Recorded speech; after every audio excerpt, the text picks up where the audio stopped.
So I have a friend who recently asked me if I had any advice or help for a friend of theirs that's dealing with the loss of a loved one.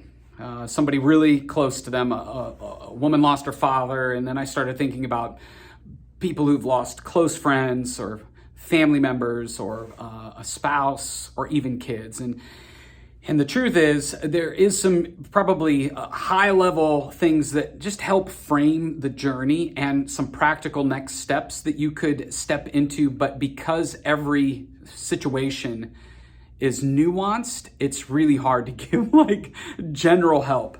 And so what I thought would be helpful if you are navigating the loss of a loved one, or if you are close with someone who is navigating the loss of a loved one, the first thing to kind of understand is what is normal. Because I think what happens is you think you're going to get back to life before, and you feel damaged or feel like you're doing it wrong, or you start freaking out about the fact that you're still freaking out about the fact that you've lost a loved one, right? And so you're like, what's wrong with me? And here's a way to think about it. If you were to accidentally lose your arm or lose your leg, physically, right? You would never get back to the way life was before. Now, you would still have life to live, but there would be days where you actually, some people call it like phantom limbs. There would be days where you're dreaming or thinking or feeling like your arm is there and you go to reach with it and it's not. You will get used to life without the arm, but there will always be an element of remembering what was, missing what was, and the degree or the type of responses that you have with that would be different, and it would look different over time. The stages of grief, like Kubler-Ross's stages of grief. You start with denial, meaning you can't even begin to really understand. It's like it hasn't even set in. These are some of the things that you face. Or it's like, I'm just going to wake up from a bad dream. And then you hope, right, that this will all go away. And it doesn't. Another stage is anger. And anger manifests itself in all sorts of ways. You're mad at the person that died because what they did or didn't do. You're mad at people who did show up, what they said, what they didn't say, that they didn't show up at the funeral. It's like this low grade or like over the top frustration and annoyance or anxiety. Anger is very natural. Another one is like a depression, like a hopelessness. It's like you literally feel like you're never going to recover from this, right? So you have this overwhelming sense that it's terrible. In fact, depression often sounds like this. It's like you can't even let yourself laugh, because to laugh is to disrespect the life of the lost loved one.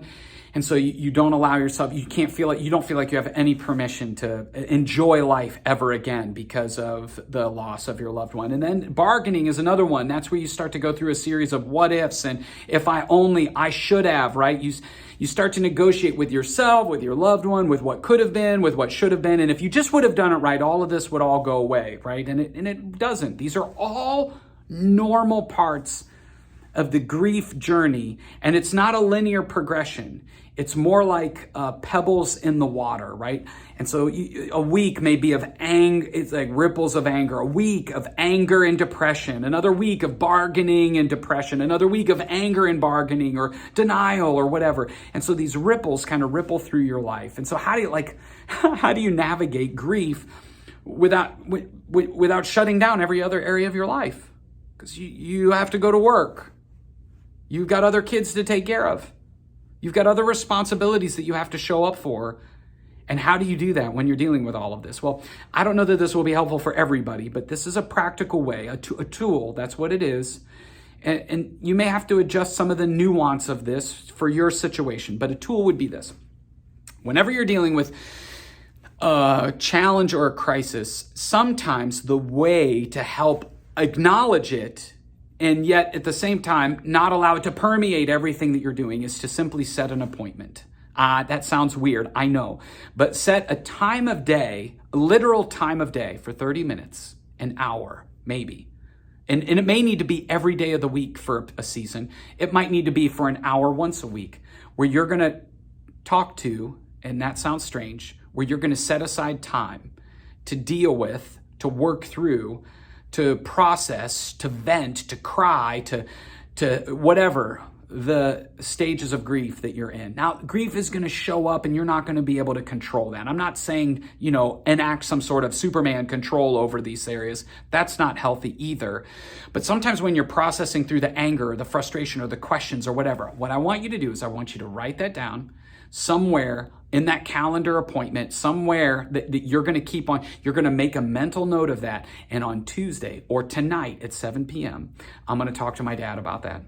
Like in the middle of the day when it's like, I don't even know if I can go into work because I miss not being able to call my dad. You can say, here's what you can say. And I know it sounds strange, but you can say, I'm going to talk to my dad about that tonight. I'm going to talk to my sister, friend. I'm going to talk to, whoever it is in your family. I'm going to talk to them about it tonight. And so what that allows you to do is to acknowledge the very real emotion, whatever it is that you're feeling. And you actually have space then in your calendar to talk about it. And I want you to set up a chair, a room in your house, a coffee shop. It could be a park, somewhere where you go for a walk. Build that around your personality and your temperament.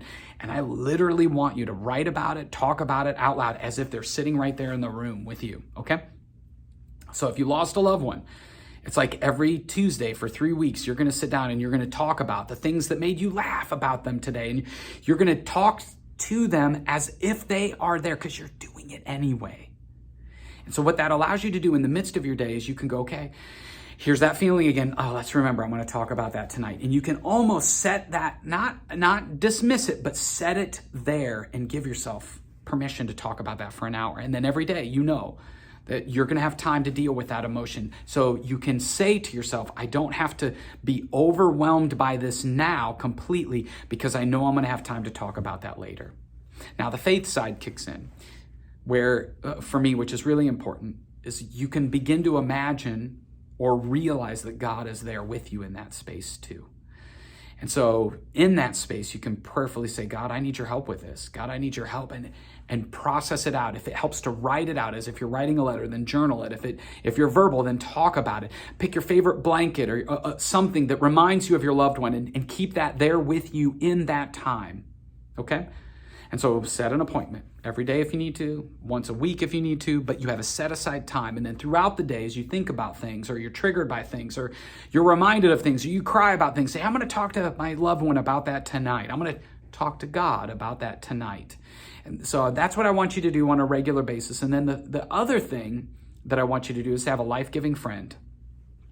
And your life-giving friend may be watching this right now, or you may need to look at them and say, hey, every week, once a week for the next 6 weeks, I want to have an hour with you, maybe an hour and a half, right? Where we're going to have coffee. And the question is this: what did you talk to your loved one about this week? Okay, what did you bring up with them? What was the conversation like with them this week? And that sounds weird, but here's what you're doing. You're bringing another human being into the conversation, and maybe that's a therapist who can help. I highly recommend grief recovery groups and talking to a therapist about this, but sometimes schedules and doesn't work out and you're not available, they're not available.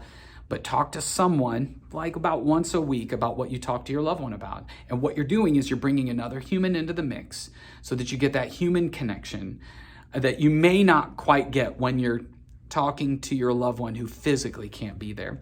And when you begin to share that with someone else, they can begin to encourage you and just be a listening ear to the reality that you're navigating.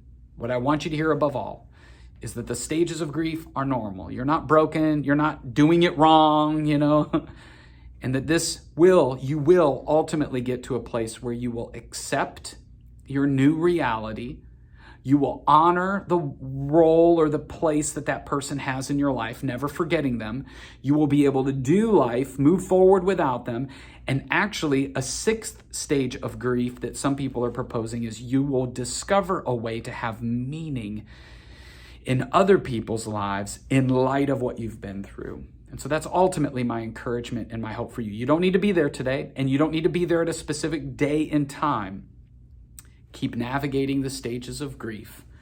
Know that it's normal, and know that there are people in your life who care about you. So connect with them, connect with your loved one, set that appointment, connect with God through the midst of this, and trust that at the right time, you will find yourself being able to accept your new reality and actually allowing this experience to help other people in the same space. Hopefully that's helpful. Thanks.